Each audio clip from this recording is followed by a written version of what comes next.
বাড়ি কিনছেন, মুখ বন্ধ রাখুন। একটা নতুন গাড়ি নিচ্ছেন, কি দরকার বলার, মুখটা বন্ধ রাখুন না। নতুন ব্যবসা শুরু করতে যাচ্ছেন, মুখ বন্ধ রাখুন।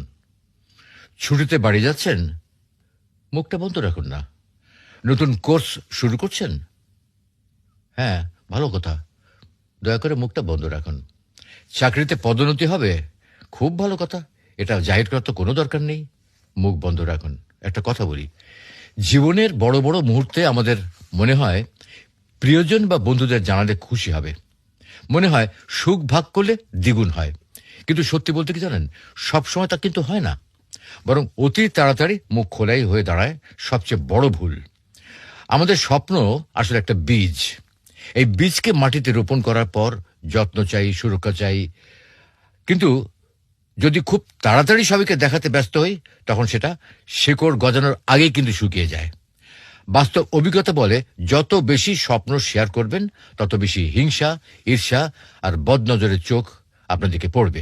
আর এটাই অনেক সময় আপনার সাফল্যের পথে অদৃশ্য দেয়াল হয়ে দাঁড়ায়। আমরা যাদের বন্ধু বলে বিশ্বাস করি, তাদের সবাই আন্তরিক নয়। কিন্তু কেউ চায় আপনি ভালো থাকুন, কিন্তু কখনোই তাদের চেয়ে কিন্তু ভালো না। তাই তারা হাসি মুখে অভিনন্দন জানালেও মনে মনে কিন্তু আপনার ব্যর্থতা কামনা করতে পারে। এটা তিক্ত হলেও কিন্তু সত্যি কথা। আমরা ভাবি কি জানেন, অন্তত পরিবার তো আমাদের সবচেয়ে নিরাপদ জায়গা, তাই না? কিন্তু বাস্তবতা হলো, পরিবারের ভেতরে সূক্ষ্ম হিংসা থাকতে পারে। ভাই বোন আত্মীয় কেউ কেউ চাইতে পারে যে আপনি তাদের ছাড়িয়ে না যান।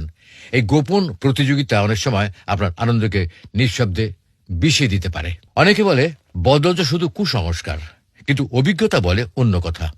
মানুষ যখন আপনার উন্নতি দেখে ঈর্ষায় পড়ে, তখন সেই নেতিবাচক এনার্জি আপনার জীবনে প্রভাব ফেলতে পারে।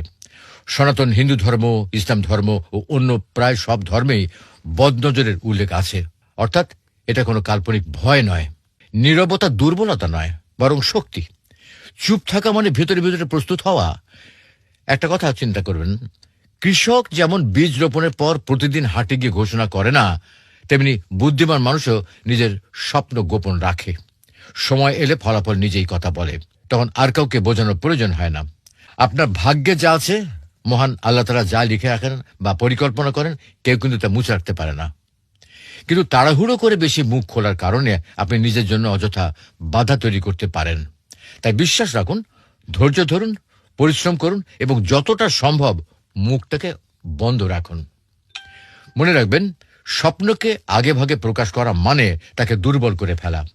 হিংসা, ঈর্ষা আর বদনজর সত্যি আপনার সাফল্যকে ধ্বংস করতে পারে।